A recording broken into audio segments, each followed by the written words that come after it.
blue skies above. Massachusetts with the one I love. Massachusetts, just like Jack and Jill. Massachusetts, we'll climb Bunker Hill. Massachusetts, spread the news around. I'm Massachusetts bound.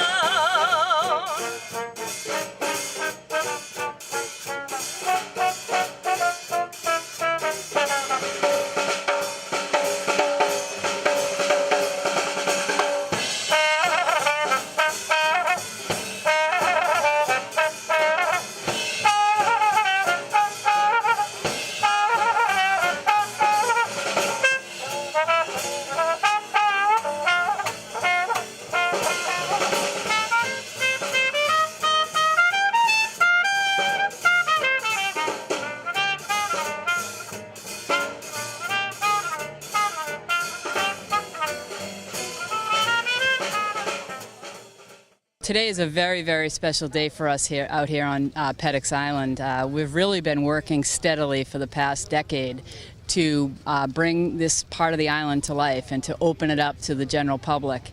It's been a series of projects. Most of it in the beginning was safety, where there was stabilization and demolition of buildings that could no longer be saved.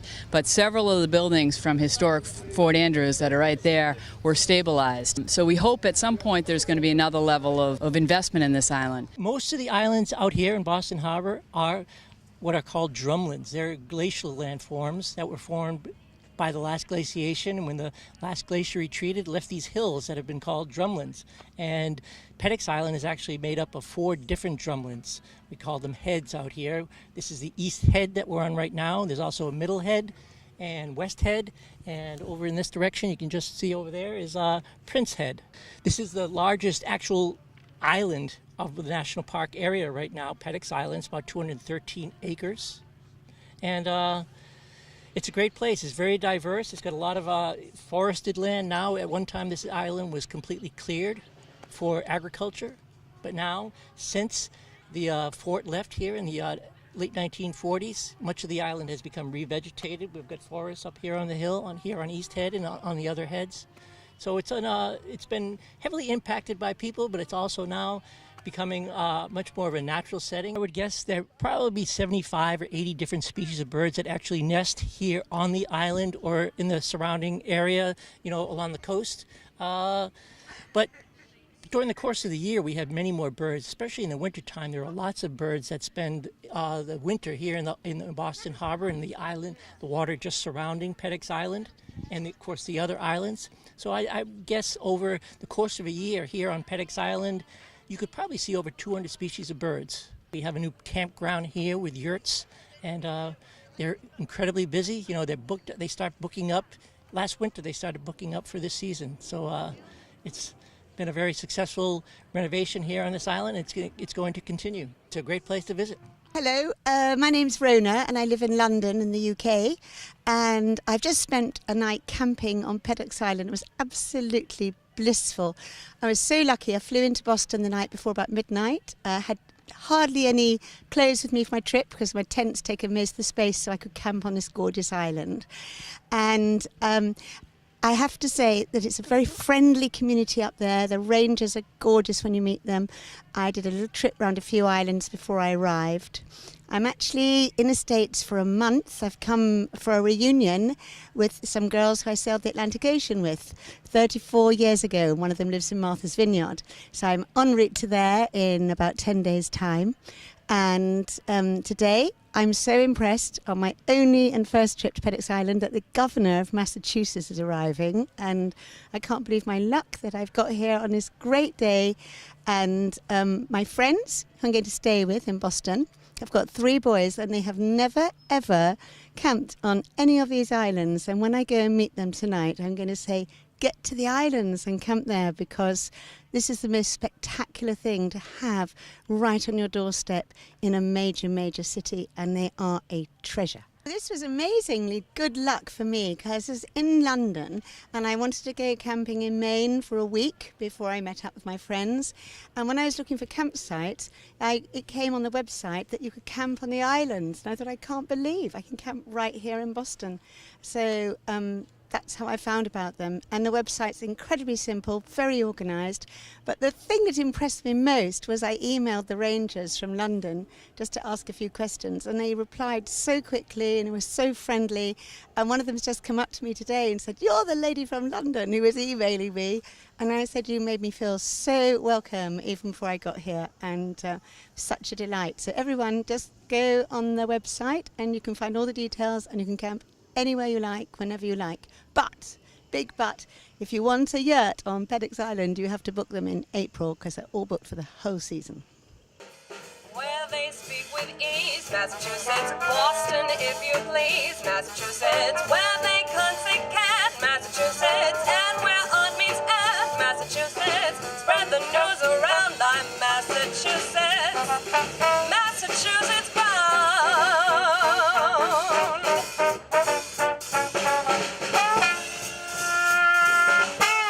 It's my first visit to Peddocks, and I had a wonderful tour around. Where's Susan? Where are you, Susan? Thank you for taking me around. And I had a chance to see what was, what is, and what will be, and to walk through this extraordinary, charming sanctuary that has been so beautifully restored. And I just want to congratulate all of those who were a part of it. I want to congratulate DCR and the Boston Harbor Island Alliance and the Park Service and the many funder organizations and individuals who helped. I want to congratulate the donors and for donating their time and their treasure, and the individuals who work on the island and volunteer on the island full-time and in the summer to help make this place so special. It does take a partnership to make a treasure like this come to life, a public treasure like this come to life. And all of you are owed not just my thanks, but the thanks of the whole of the Commonwealth. And I want to come back to the point about feeling like I'm playing hooky, and the commissioner's comment about how this is a kind of a secret treasure. I want to encourage you not to keep this a secret.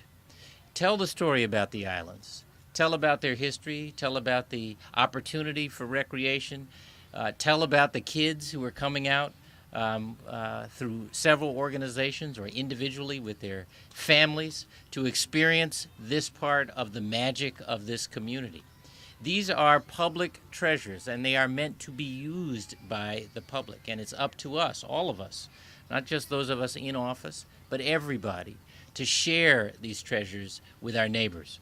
I think that's part of bearing our generational responsibility. It's a joy to be with you all today. Thank you very much.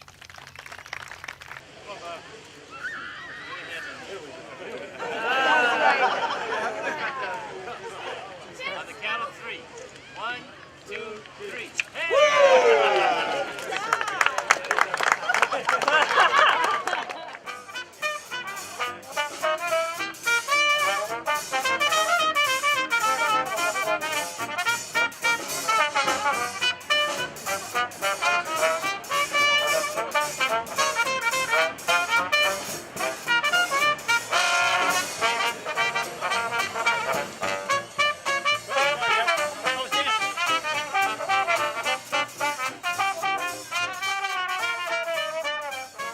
My name is James Selman. I'm an interpreter with the DCR at Peddocks Island in the Boston Harbor Islands National Park area. I give tours. I'm a historian and try to explain to people what the island was like, and especially the fort here, Fort Andrews. Peddocks Island has both the oldest history of any of the islands that we have in the park that we know of. We have one Native American find that predates any of the modern tribes. It's a Paleo-Indian find from 4,500 years ago. And it has the only continuing living human community left in the islands, and that's the Middle Head. The cottagers there mostly stay in the summers, part of a group of originally Portuguese fishermen who moved to Peddocks from Long Island in the 1880s. So now we are standing in the former Fort Andrews, which was a military base in the early 1900s to just after World War II. And it had sort of defense significance. It was part of the coastal defense of Boston. They had major batteries of coastal defense mortars huge guns. They were linked in with the various other forts on other islands and in Hull, and they created a kind of a defense network to modernize Boston's defense from foreign invasion. And we're today celebrating the completion of this restoration project for the chapel on Fort Andrews. It is the only temporary wooden structure from Fort Andrews World War II era expansion that's left. There were 34 buildings built here because the fort increased its number and its garrison by about fourfold. This building alone survives and has been completely restored, and it is one of 500 that were originally built across the country. But fewer and fewer are left, and I don't know of any that have been restored. This is close to mint condition. We managed to get original windows to replace those that have been lost from Weymouth, from the former Camp Edward. There's a chapel there. They're all built on the same plan, exactly like. They're like little Lego sets or erector sets or Lincoln log sets. They came with all the pieces and you just put them together. And the one in Weymouth was coming down for a condo development, I believe, and they donated to us the windows. So we have a completely, pretty much restored chapel here. We're hoping that part of the island's expansion and new directions is that we'll be able to use this not just for functions, but for weddings, for other sorts of celebrations. Today we celebrated the renovation of the chapel, which is become the iconic image of this island. And for many, many years, the roof was leaking, it was in terrible condition. People still thought about Peddocks Island as having the island with the chapel. And so now it's so beautiful for us to be able to come around the corner from Hingham even, or from anywhere, and see that shining example of what's possible out here. So in many ways, the chapel is kind of the most sentimental of all the buildings that we've been able to renovate. So today was really, really a special day.